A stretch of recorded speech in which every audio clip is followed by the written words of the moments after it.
nii head nagu oli, ei tule. Aga mul on teile ka hea sõnum. Ei tule ka nii pikalt, nagu pakuti. Ma arvan, et võiks teha nii, et võib-olla ma teeksin väikese sissejuhatuse ja hea meelega olen teie käsutuses. Ja teeks nii, nagu ma olen kokku leppinud oma tudengitega, et kui te tahate, siis lahkuge. Kui mina enam ei taha, siis ka lahkun. Ja kui te kõik olete lahkunud, siis vast ma taipan, et peaksin ka lõpetama. Nii et kuidagi niimoodi. Lugu oli Narvast, aga lugu oli ka Narva inimestest. Ja võib-olla lihtsalt paar sõna, kui kummaline see ka ei ole, et me peame rääkima linnast, mis on meie linn ja mida ei oleks vaja teha ei Tartu, Pärnu ega teiste linnade puhul. Ja miks siis? Sellepärast, et see Narva, see Baltiietsi Narva pole ju kaugeltki see Narva, mis ta oli 4-5 aastat tagasi. Ja võib-olla lihtsalt paar fakti, et see pilt oleks meile kuidagi natukene arusaadavam. Ja võib-olla eriti noorematele inimestele. Sellepärast, et Narva on tõesti ainulaadne linn. Ja siin on 2 olulist momenti. Võib-olla esimene, mis seostub Baltiietsiga. Ja nagu väga paljud asjad Nõukogude Liidus ja tänapäeva Venemaal, siis tegelik põhjus, kui kummaline see ka ei ole, on Ameerika Ühendriigid. See on lakkamatu võrdlus ameeriklastega. Ja antud sündmuste jada saab ju alguse kuskil 40. aastate alguses, kui Nõukogude Liidu luure saab aimu, et ameeriklased töötavad pommi kallal. Millisest pommist on juttu, see on kõigile arusaadav. Ja ma leidsin kunagi väga kummalise asja. Nõukogude Liidus ilmus ajakiri paar korda aastast, vist 6 korda aastas ja selle ajakirja pealkiri oli Gorючие сланцы, põlevkivi. Ja see oli kuskil 70. aastate alguses, kui selles ajakirjas ilmus ühe Moskva instituudi asedirektorite mälestused. Ja nimelt tegemist oli sügisega 44, nii et Nõukogude väed olid alles jõudnud Eesti territooriumile, kui tema koos grupi teadlastega oli saadetud siia otsima uraani. Kogu seda keemilist asja ma ei oska teile lahti seletada, see pole antud juhul oluline, aga ja nüüd ta jätkab ja see oli täiesti rabav. Me sõitsime Moskvasse. Me läksime, meid kutsuti poliitbüroo istungile, see oli õine aeg ja me panime lauale 3-liitrilise purgi uraanimaagiga. No kui mina seda lugesin, siis ma mõtlesin, ohoo, mul on kogu järgnev Nõukogude Liidu ajalugu selge. Kuulsite doosidest, jah? 3-liitrine purk. Aga keemikud tegid mulle selgeks, et sealt ei tule seda radiaktsiooni. Iseenesest. Miks ma tahtsin teile selle loo jutustada? Sellepärast, et sellele piirkonnale oli omistatud erakordne tähtsus. Ja kõik see, mida me kuulsime Baltiietsist, aga Baltiiets rajati 1947, see tegelikult on kõrvallugu. Tegelik lugu on Sillamäe. Sinna pidi tulema see tehas. Ja võt see seletab ka, miks Eesti elanikkonnal, jah, Narva oli purustatud, aga praktiliselt ju mitte ükski endine narvakas ei saanud loa linna tagasi pöörduda just nimelt sellepärast. Ja Baltiiets on üks väike killukene sellepärast, et Sillamäe kombinaadi keskus, ma olen neid salajasi plaane vaadanud, pidi tulema Narva linna. Ja arusaadavalt siin kõlas endistel narvakatel loomulikult seal ei olnud mitte mingisugust lootustki elamispinda saada ja nii edasi. Nüüd, mis puudutab Baltiietsit ja Narvat ja üldse kogu selle elanikkonna tekkimist, nii et veel kord, määrav oli Sillamäe.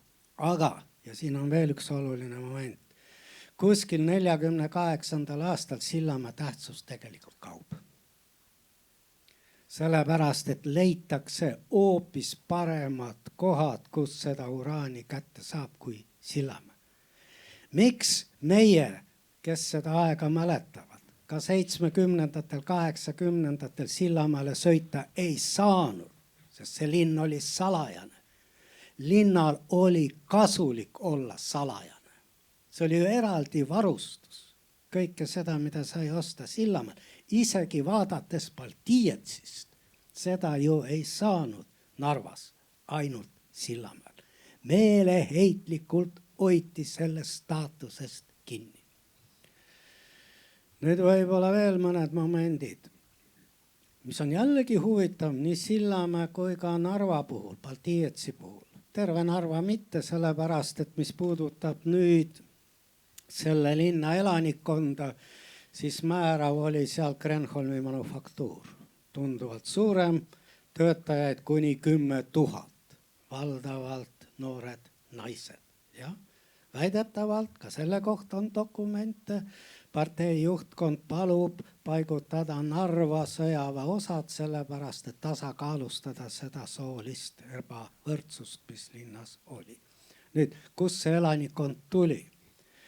Ja see on jällegi nii Sillamäele kui Baltiietsile omane või iseloomustab. See elanikkond või need inimesed olid väga polaarsetes sotsiaalsetes kihtides. Arusaadav, kui tehakse pommi või kui tehakse aparatuuri, siis see vajab kõrgharidusega spetsialiste. Ja samas tööjõud on ka vaja. Ja vot selleks, et saada tööjõudu, oli kasutusel süsteem, mida nimetati orgnabor, organiseeritud värbamine. Ja see käis niimoodi, et näiteks Baltiietsile või Kreenholmile või jällegi Sillamäe kombinaadile eraldati mingi piirkond valdavalt Novgorodi oblastis, Pihkva oblastis ja sõitsid sinna koha peale värbajad ja said sealt siis värvata neid inimesi. Kusjuures kohalikud ei olnud üldsegi rõõmsad. Aga miks inimesed olid nõus minema? Lisaks sellele, et tolleaegsetes oblastites elatustase korduvalt madalam kui Eesti NSV-s, jah. Aga peamine põhjus seisnes selles, ma ei tea, teate või mitte, minuealised inimesed teavad, Nõukogude Liidus välja arvatud Balti Vabariigid suurlinnad, inimestel olnud käes passe kuni aastani 1977. Tegelikult päris orjussunnimaisus kestis kuni 77. aastani. Kui värvati, siis kohalikud nõukogud pidid dokumendid välja andma. Ja teine kategooria, kus sai tööjõudu, olid Nõukogude armees teenivad noormehed, täpselt samuti dokumendid tuli neile anda, kui nad sõjaväkke läksid. Ja tulles tagasi jällegi muutusid sunnismaisteks ja olid huvitatud sealt lahkuma. Nüüd veel, mis siit läbi jooksis ja jällegi paljud inimesed teavad, Narva oli purustatud, aga varemed seisid sisuliselt ikkagi sellises seisundis, et neid oleks vähemalt osaliselt saanud taastada kuni 50. aastate keskpaigani. Nii et tõmmati nad maha mitte vahetult pärast seda, vaid siis kuskil 50. aastatel Hruštšovi ajal. Nii et see on Hruštšovi sula. Narvaga on veel üks huvitav niisugune moment, või neid on palju, aga siit näidendist kõlas ka läbi, piir muudeti 44. aastal. Kui me mõtleme, sõda käib. Jah, põhimõtteliselt oli juba otsustatud, kuidas ta lõpeb. Miks oli vaja seda teha? 44. aastal. Kusjuures need on ka väikesed detailid. Käisin kunagi Irboskas kohalikus muuseumis. Seal oli väga naljakas niisugune tahvel, igast ajaloost sündmused, mis seal kõik olid. See oli vahetult pärast seda, kui oli seal Putin käinud, no veel enne Ukrainat. Ja siis asfalteeriti kõik teed ära ja teed olid nii asfalteeritud, et ükski värav enam lahti ei läinud. Sellepärast, et keegi ei vaadanud seda, see selleks.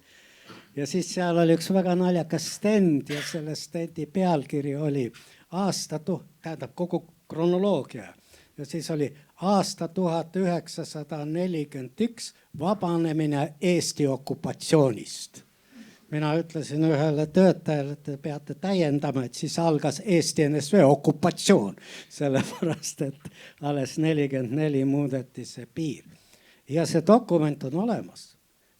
Ja see dokument kõlab järgmiselt. Tulles vastu Eesti NSV ülemnõukogu palvele, siis need ja need alad läksid siis Vene Föderatsiooni koosseisule. Seda Eesti NSV ülemnõukogu palvet ei viitsitud isegi vormistada. Et seda paberit ei ole. Aga nad aimasid, et selline palve on, sest tulid vastu. Ja vähemalt 4 vist korda, 3-4, peamiselt Hruštšovi ajal pöördusid Eesti NSV juhid ametlikult Nõukogude Liidu või Moskva juhtkonna poole palvega ja põhjendades. Ja peamine probleem milles oli? Narva ja Kingissepp. Ja väga paljud inimesed ju töötasid siin ja seal, polikliinik siin ja teine seal ja tegemist ühe riigiga, nagu siin oligi juttu, ja peaks ühendama Narva Kingisseppaga, üheks linnaks. Vahe on ju 150 meetrit. Ja? Et Venemaa on meist 150 meetri kaugusel. Ja kas ei tule vastust või vastus on eitav. Nii et seda ei tehtud vaatamata sellele. See oli Ivangorod, jah, vabandust, ütlesin Kingissepp, Ivangorod, andke andeks, jah, Ivangorod, Jaanilinn. Nii et 3-4 taotlust oli siis ühendada, sest tõesti ta oli, arvestades Nõukogude Liidu seda. Aga samas, see oli ju päris huvitav. Näiteks mis puudutab, jah, siin kõlas ka läbi, need kõik statistika, kogu statistika, mis puudutas meditsiini, oli seal piirkonnas salastatud. See puudutas nii siis Narvat kui ka Sillamäed. Täielikult. Midagi tahtsin teile veel öelda, aga see Sillamäe ehitamine on jällegi omaette kogu teema. Ma ei tea, omal ajal on ikka tegeletud imelike asjadega. Ma kunagi vaatasin, kas te teate, et peamiselt see on jällegi. Sillamäe ehitati siis Nõukogude inimeste poolt ja nii edasi. Tegelikult seal olid ju ja kogu see ehitus toimus kasutades ära vangilaagrite tööjõudu. Seal on väga palju vangilaagreid. Kuni 40. aastate lõpuni oli siis Saksa vange, nii et peamiselt ehitustel taastati Kreenholmi Saksa vangid ja millegi pärast seal oli päris palju ungarlasi ja rumeenlasi, Saksa liitlased kuni teatud ajani ja ka palju laagreid siis nii-öelda Nõukogude kurjategijatele. Ja ma millegi pärast vaatasin nende vangilaagrite kartoteeke. Ja järsku torkas silma need kartoteekid vangide kohta. Nende Nõukogude vangilaagrid, see tööjõud, mida kasutati Sillamäe ehitusel. Vaatan ja järsku torkab silma. Haridustase kõigil 3-4 klassi, mitte rohkem. siis ma hakkasin mõtlema, on see nii või ei ole. Ehitavad, aga et ei saaks aru, mida tegelikult ehitavad. Suhteliselt lühikesed karistusajad. Aasta, 2, vot niisugune seltskond. Ja väga kaugetest Nõukogude Liidu piirkondadest. Valdavalt Kesk-Aasia näiteks. Võtta saate. Nüüd veel üks oluline moment, mis puudutab Narvat. Ma ei tea, teate või mitte. Kas teile ütleb midagi 101. kilomeeter? Võite Platnoi lauduldes leida seda.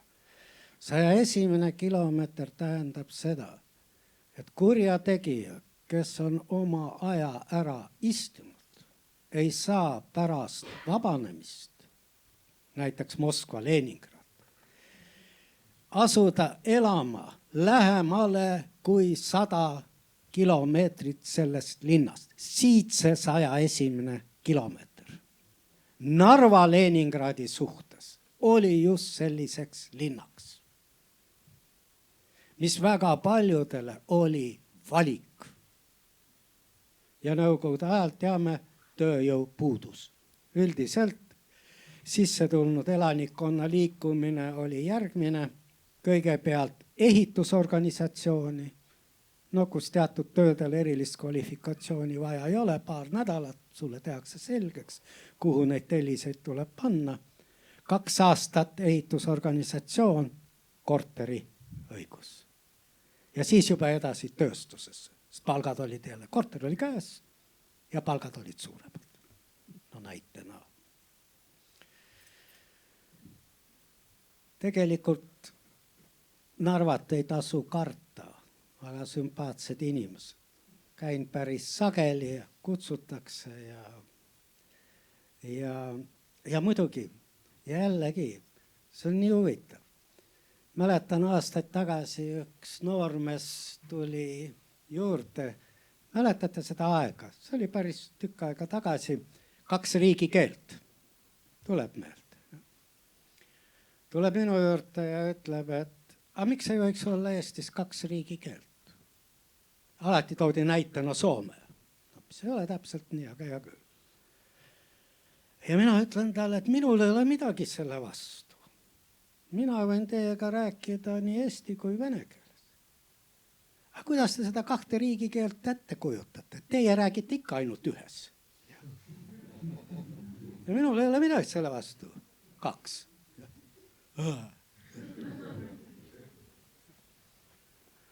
Või mõni aasta tagasi üsna niisugune seltskond oli.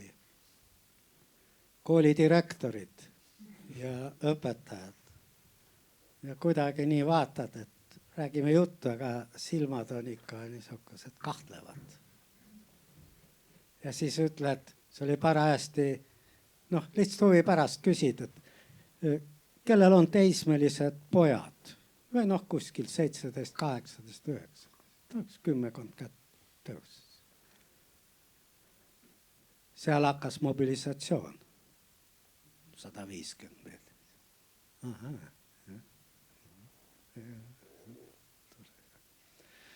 Nii et vahetevahel niisugust pragmaatilised kaalutlused. Eesti riiki kirutakse nii, et maa on must, aga keegi ära sõita loomulikult ei taha.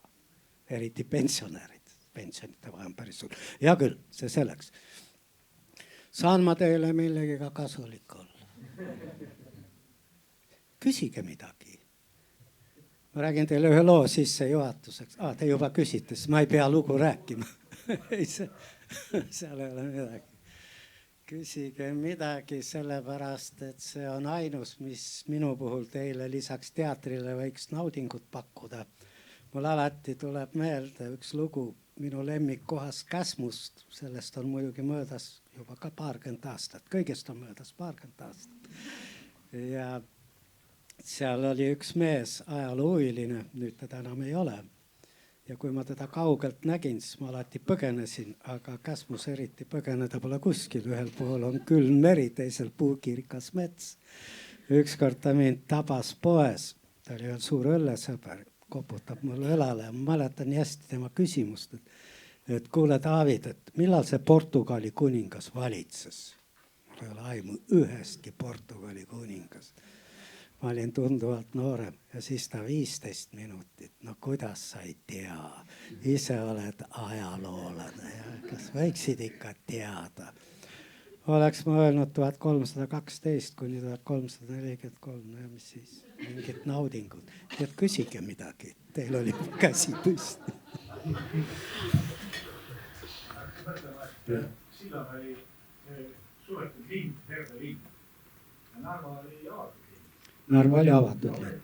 Oli seal keset linna, nii tohutult suur suletud tehas.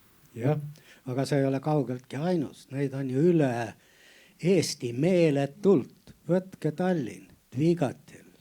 Võtke praegu, kus see Big Bank on. Volta, Punane Rett. Need on ju kõik olid kinnised tehased sisuliselt. Kõik. Nii et põhimõtteliselt ma toon teile ühe niisuguse numbri, mis oli minu jaoks kunagi rabav. Selle tõi välja Nõukogude Liidu Teaduste Akadeemia president tollal Aleksandrov. See oli tohutult oluline figuur. Ja ta ütles, et Teaduste Akadeemia süsteem, see ei ole mitte Eesti praegu Teaduste Akadeemia, mutta tohutute instituutide asutustega, see on 2% Nõukogude Liidu eelarvest teadusele. 98% on kinnised sõjalised uurimisinstituudid. Nii et kaugelt jah, mitte ainus. Ja seda küll, aga mis oli see põhjus, miks ei võinud partiiets olla ka Sillamäe? Seal oli juba ruumid võib-olla. Sillamäe ju sisuliselt ehitati tühjale kohale. Jah, seal oli muidugi üksikuid ja need inimesed muidugi sealt kõik tõsteti minema, keegi kellegi käest ei küsinud midagi.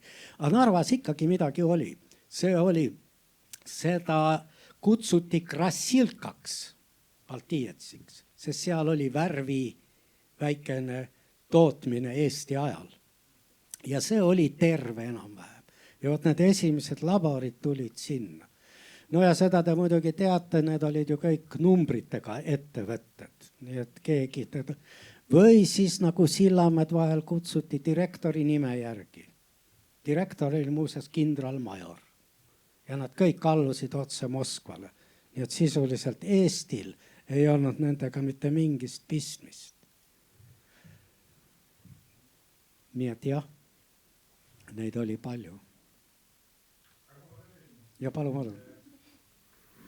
Te mainisite, et Sillamäe suutis oma eristaatus säilitada. Kas see oli selline tavaline sovjetlik korruptsioon? Oli. Kohalikud suutsid Moskvasse ära osta? Oli. Kõvasti vana Tallinnit mida iganes, jah. No Moskval oli ka mingi kasu sees jällegi ja nii edasi ja nii edasi. Muidugi, kui te vaatate nüüd Sillamäed ja kes pole ammu käinud, tasub minna ja vaadata ja jalutada, minge sellesse kultuurimajja, kui sisse saate. Ega neid nõukogude aegseid eriti palju enam ei ole.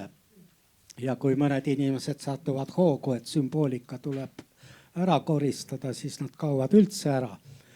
Aga Sillamäe ju ehitati paari aastaga kogu see linn eriprojekti järgi. Selliseid elamistingimusi polnud mitte kuskil. Jah, meie praegu teiega kuulsime soe vesi ja mingid asjad. Need protsendid veel 60. aastatel. Muuseas, selle kõik või see muutub tänu Hruštšovile. Me võime naerda nende Hruštšovkade üle. Aga kui inimene elas muldonnis, siis kujutage ette, milline kvalitatiivne vahe on korter Hruštšovkas. Ja? Enne seda peaaegu 80% ilma WC-ta väljas. Musjuures tänapäeva Venemaal on need protsendid ka uskumatud. Meie ju teiega oleme omal ajal sõitnud valdavalt Leningradi, Moskva ja ka hiljem Sankt-Peterburis ja nendes suurtes linnades. Aga sõitke sealt kuskile kaugemal. Hoopis teine maailm. Nagu 200 aastat ajas tagasi läinud. Nüüd te ainult reisite ruumis, reisite ka ajas.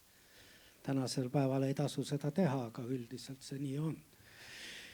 Nii et selles mõttes jah, see Sillamäe olud, Sillamäe kogu see asi, see ja ka need Narva ehitised, need, Sillamäe eriti. Ja sellest kõik hoiti kinni, sellepärast erivarustus. Nad tegid, vot need samad minu teada need gaasimaskid ja need mingisugused asjad.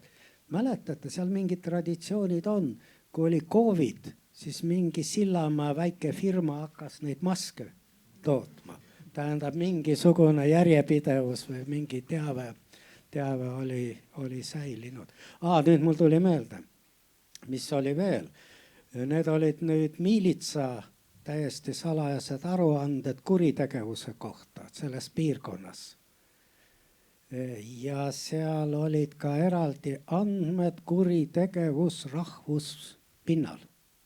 Narvas puudus, Kohtla-Järvel oli meeletu. Eestlased kaklesid venelastega, no rohkem variandis venelasi oli rohkem, venelased eestlastega. Narvas ei olnud. Polnud eestlasi. Vastupidi. Narvas sa võisid kuulata lauset nõukogude ajal, u них tam ničего нет. Näidati sinna Venemaa poole. Need narvalkad pidasid ennast rohkem nii-öelda Eesti NSV kodanikeks, kui naljakas see ka ei ole. Aga konfliktid olid pigem vaat sealpool. No Sillamäel ka muidugi ei olnud. Seal ei olnud praktiliselt üldse eestlasi. Mul on küsimus ka kuningate kohta. Kuidas praeguses Narvas, kumb on suurem kangelane, kas Peeter I või Kaarl XII? Väga raske aru saada. No ma arvan, et kindlasti, kui me hakkame neid päid kokku lugema, siis kindlasti Peeter I. Kindlasti. Aga sellise statistikaga on ka nii. Ma olen arvanud, et tänapäeva maailmas kindlasti elab neid inimesi tunduvalt rohkem, kes pole Trumpi nimi kuulnud, kui neid, kes on seda kuulnud. Aafrika, Amazonase metsad ja nii edasi. Nii et selle kohta on väga raske midagi öelda. Ja. Aga muidugi, ega nendel inimestel ju lihtne ei ole. Sellest tuleb ka aru saada. Me läheme õhtu magama ja hommiku ärkame teises riigis. On. See ei ole lihtne. Ja kui ma kohtun ajalooõpetajatega, siis no mõelge, mida nad enne õpetasid. Borodino lahingud ja Stalingradi lahingud. Mida nad nüüd õpetavad? Ümera lahingud ja Võnnu lahingud. No kuulge, eas Vene pulmas saab ka rohkem otsa kui lahingus. Ja. Aga kultuuri ei ole muuseas. Kultuuri on täpselt samuti pool lehekülge.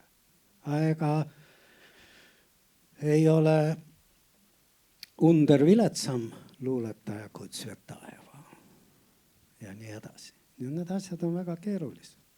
Ja. Aga kui inimestega rääkida, siis saab ikka. Pole nii hullu midagi. Küsimus selle Narva sõjaajaloo seltsi kohta. Ma olen vaadanud vahepeal korraga, et siin oli just see, et see Põhjasaare lahing. Ja. Mis nagu nende peas muistu peab? Raske öelda. Inimestel meeldib mängida.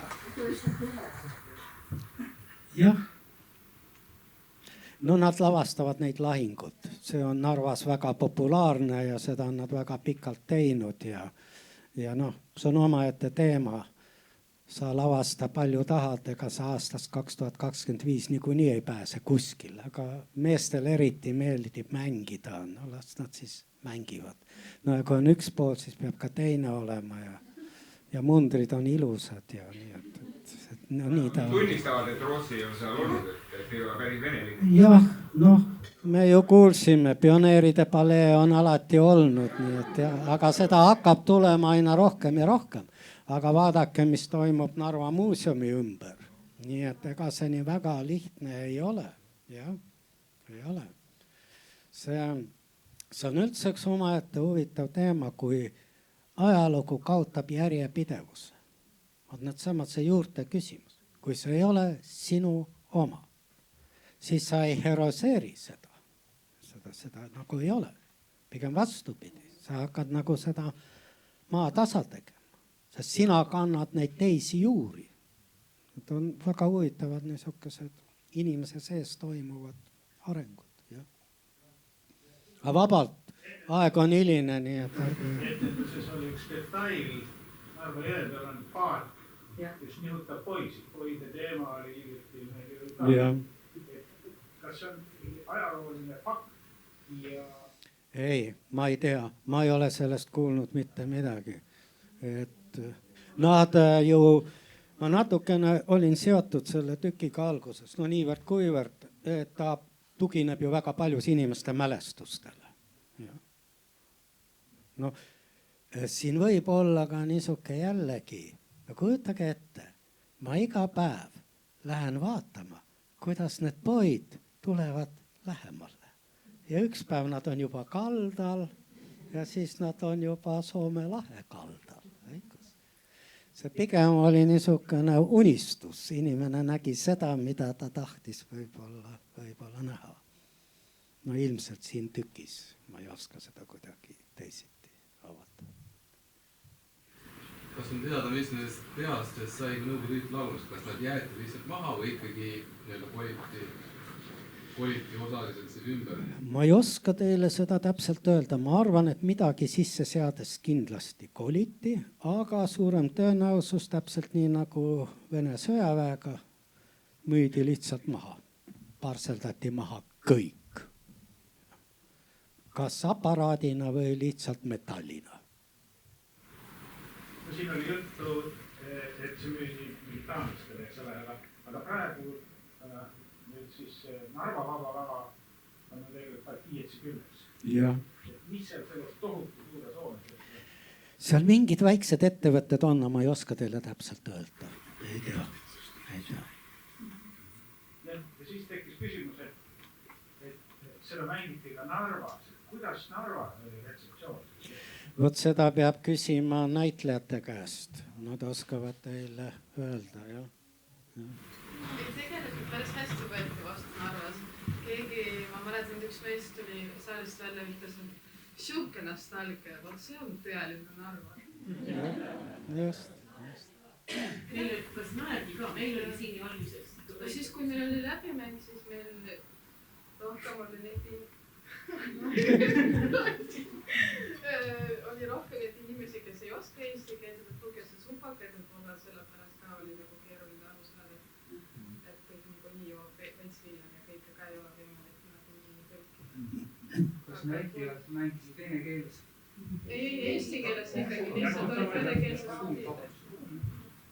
Ei, Narvas tänapäeval on päris palju inimesi, kes eesti keelest aru saavad. Ei tõsiselt. Ja noored suhteliselt päris palju. Kui ma viimati käisin paar nädalat tõesti tagasi või natukene rohkem ja seal oli, ma arvan, saalitäis enam-vähem sama suur saal ja erinevas vanuses inimesi ja kõik toimus eesti keeles. Nii et neid on kõvasti ikka juurde tulnud. Ja. Mul on ajaloo kohta üks küsimus, et Putin laskis ju uued ajalooõpikud trükkida Venemaalt. Kuidas on vastu võetud, on seal midagi või seal sellist infot üldse nagu väljapoole ei tule? Inimesed on rõõmuga vist uue ajaloo selgeks. Ikka, loomulikult, muidugi, milles probleem. Õpid pähe ja ongi kõik siin. Ja. Aga sellega on jällegi huvitav. Ma ei taha teie aega kuritarvitada, aga võib-olla üks näide. Ma ei tea, kunagi hea kolleegiga, nüüd on 20 aastat juba möödas, kirjutasime ühe raamatu Venemaa lähedane ja kauge. Venemaa ajaloost 3 köidet ilmus.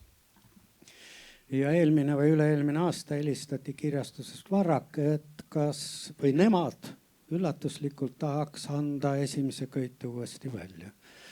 Et kas ma tahan teha mingisuguseid parandusi. No kõigepealt kaasautorit ei ole enam, ei taha üksi. Ja teiseks ei viitsi ka. Aga hakkasin seda raamatut lehitsema ja loen, eriti seda algust. Ja kui te mäletate, Venemaa ajaloo esimene osa kandis alati pealkirja Kiievi Vene. Tuleb tuttav ette. Loen ja mõtlen, kuulge, see on ju Ukraina ajalugu. See ei ole Venemaa ajalugu. See on Ukraina ajalugu. Kogu see järgnev sünnib ju 10 sajand või 10 sajandit hiljem. Kõik need Venemaa ristimised, kõik see on just seal, Kiievi kandis. Nii et lähtudes Putin nii armastab ajalugu, aga lähtudes ajaloost on Kiievil tunduvalt rohkem õigust pretendeerida Moskvale kui Moskval Kiievile. Aga lihtsalt näide, möödub 20 aastat. Minu kaasautor mõtles venelane täpselt samuti, muidu me ei oleks saanud temaga koos kirjutada. See ei tule selle peale. Kirjutamise traditsioon on, see on Venemaa ajalugu. Kiievi Vene, sealt see kõik areneb edasi, õigus. Hiljem tuleb see Zaljeska Russ, metsade tagune, põgenetakse tatarlaste mongolite eest, siis tulevad need kõik Vladimir Suzdal, Moskva, Jaroslav ja kogu see piirkond. See ei tule selle peale. Nii et põhimõtteliselt selle uue ajaloo konstrueerimine, siin oli mingi mõistmine, aga seda on ju läbi inimkonna ajaloo alati tehtud. Olevik kirjutab minevikku endale soodsas valguses. Meil ei ole aega teiega, pole mõtet. Siin on ka objektiivsed põhjused, miks seda teha. Muidugi mitte putinlikus variandis. Loomulikult, seda on kõike vaja õigustada. Luuakse seda. Ja see on jälle üks huvitav moment. Kui sa ei leia õigustust oma tegudele olevikus, siis sa hakkad otsima neid minevikus. Jättes praegu kõrvale Lähis-Ida, kellel õigus, kellel mitte, aga otsitakse ju minevikus.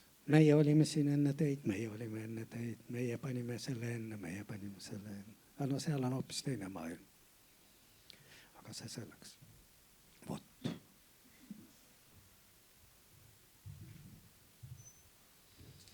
Võib-olla tahate veel ühe etenduse teha. Ei, osad näitlejad on lahkunud vist. Partiiks lootsis läheb. Kuulge, aitäh teile. Aitäh.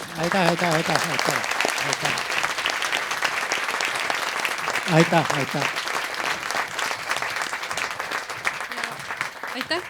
Ja ma võin veel öelda, et kommenteerid seda, et mis on ikkagi nende selle endise tehase hoonestikus, et meie oleme tõesti administratiivhoone kõrval. Administratiivhoonesse tuleb lähiaastatel loodetavasti uus hotell, kus oli endine kassaruum ja seifid ja need olid veel kõik sinna jäänud, et seda hakatakse nüüd renoveerima. Meie saal on tõesti see, kus kunagi oli üks teatrisaal selles hoones ja teistes on seal leidub linnaarhiiv, üks kliinikum, kõige suurem on tõesti Fortaco, kes muudkui laieneb ja jätkuvalt on raskmetalli tööstus Euroopasse ja mujale, nii et selles mõttes need osad tehase hooned on veel sisustatud küll, aga jah, nii et kui tulla Narva, siis tulge paari aasta pärast uhkesse 4-tärni hotelli, mis tõesti saab olla direktori kabinetis, võib-olla saate olla, nii et keegi ei tea, kus. Kiiritust me veel ei ole, praeguse aastate jooksul ei ole me saanud, kui me seal elanud ja töötanud oleme ja anname hapnikukokteile kõigile publikule, kes tuleb, nii et nii me Narvas oleme just. Ja töötud teile.